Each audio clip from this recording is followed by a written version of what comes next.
सैन्य शिस्तीचा आदर्श आणि शिस्तबद्ध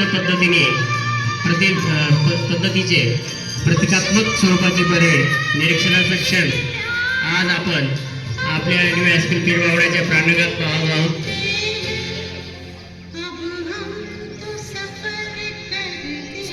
व्यासपीठाला मानवंदना देण्यासाठी सज्ज असलेल्या मराठवाडा कॅडेट फोर्सचे परेड निरीक्षक या ठिकाणी मान्यवरांच्या द्वारे होत आहे. मान्यवरांना शिस्तबद्ध पद्धतीने परेड निरीक्षण करवत आहे.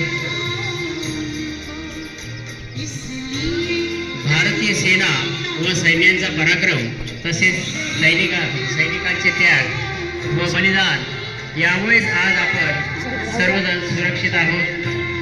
हा संदेशच जरूर यातून आपल्या विद्यार्थ्यांना रुजवल्या जात आहेत.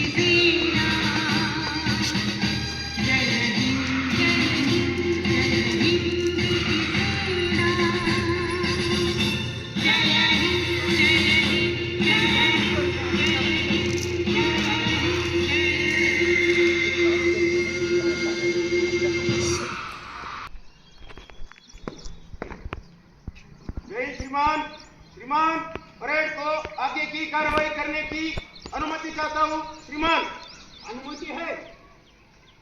जय हिंद श्रीमान.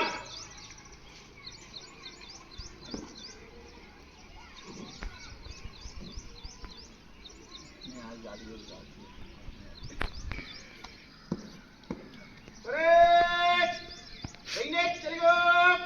जय जय व्हाट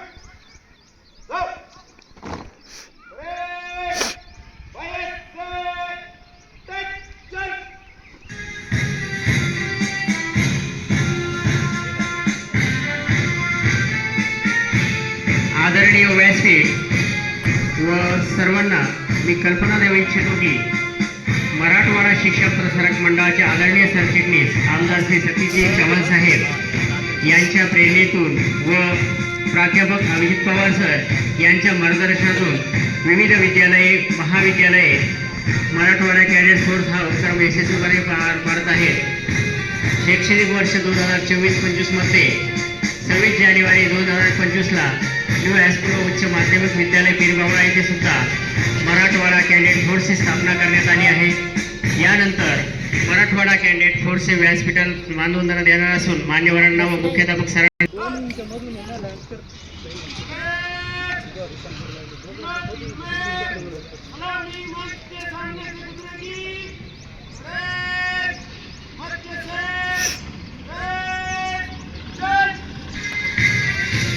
अतिशय शिस्तबद्ध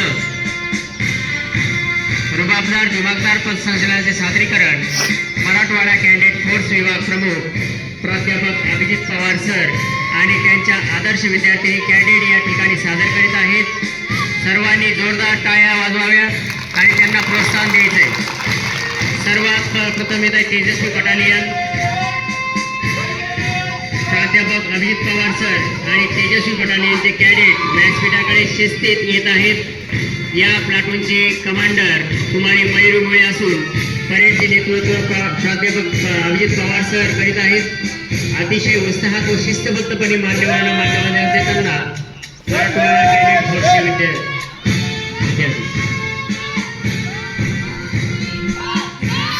रणरागिरी बटालियन 2 नंबर प्लाटूनचे नेतृत्व इयत्ता 10वीचे विद्यार्थिनी कुमारी भाग्यश्री तुपे ही करत असून अनेक दिवसापासून सर्व विद्यार्थ्यांनी कठोर परिश्रम घेऊन सराव केला. त्याचा प्रत्यय आज आपल्याला इथं दिसत आहे. त्यानंतर वीरता बटालियन 3 नंबर प्लाटूनचे नेतृत्व इयत्ता 10वीची विद्यार्थिनी कुमारी वनिता वाळेकर ही करत असून महिला सक्षमीकरण व बालिका सदरीकरण कॅडेट फोर्स विशेषत्वाने सदैव कार्यरत आहेत. अतिशय उत्साहात पथसंचलन संपन्न होत आहे. यानंतर वीरांगना बटालियन 4 नंबर प्लाटूनचं नेतृत्व वैष्णवी पाटोळे ही करत आहे. उत्साह, आत्मविश्वास, धाडस, राष्ट्रप्रेम यासारख्या मूल्यांची रुजवणूक करण्यासाठी आज आपल्याला इथं प्रदर्शन होत आहे. त्यानंतर शौर्य battalion number 5 battalion Shivkanya Hiwale ही या बटालियनचं नेतृत्व करत आहेत. अतिशय बाणेदार पद्धतीने शिस्तबद्धपणे परेड सादर होत आहे. अतिशय कमी कालावधीमध्ये उत्तम असं सादरीकरण आपल्याला इथं अनुभवायला मिळत आहे. विद्यार्थी व प्राध्यापक पवार सर यांच्याकडून कसं